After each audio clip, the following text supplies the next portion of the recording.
सारिका एवढा कडीपत्ता कशाला ग? अहो काकू जरा भडंग करावं म्हटलं. का तुझी बारकी जाऊ बाई कुठे गेली? अहो ती आजारी पडल्या. आजारी पडल्या का कामं लागतात म्हणून नाटकं करायला बघ. अगं मज्जा केली ग. ते नव्ह सासरा मरून वर्ष होत आलं. प्रॉपर्टीची काय वाटण्या पिटण्या केल्या का नाही? सासू जिवंत आहे अजून आमची. नाही ग सारिका, तुझी बारकी जाऊ आहे ना गोड बोलून सगळं वरबडणारे आहे. तू होळी भाबडी आहेस, तुझी काळजी वाटते ग म्हणून मी बोलले असं.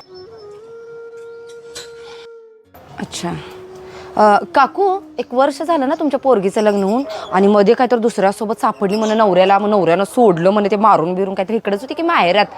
मग आता आहे का हो तिचं चांगलं? म्हणजे तिची काळजी वाटते हो मला आणि तुमची पण म्हणून आपलं विचारलं. हाय पूजा अग जाऊन आलीस का दवाखान्यात? काय होय डॉक्टर? इंजेक्शन दिले आणि गोळ्या बी दिल्या त्या. भाऊजी आलतं ना सोबत तुझ्या? होय आलतं की. तिथं कोपऱ्यावर सोडलं काम होतं मग गेलं तसंच. ताई तुम्ही चपात लाटून घ्या, मी भात आणि आमटी करते.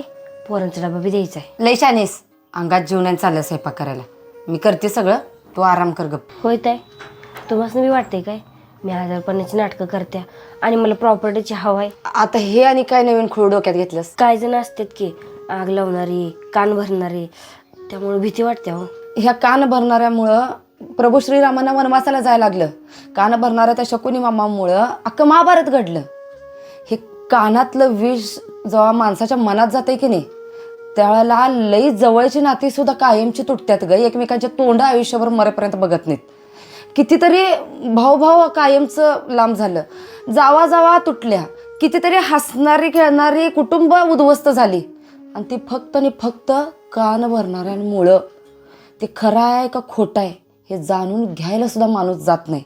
त्यात त्यांचं आयुष्य जातं आहे. पण ते अहंकार त्यांचा आहे का नाही की एवढा वाढलेला असतोय तोपर्यंत की एकमेकांचे तोंडसुद्धा बघत नाहीत. आणि चांगली चांगली नातीसुद्धा त्या मनात अंतर पडून लांब होतात.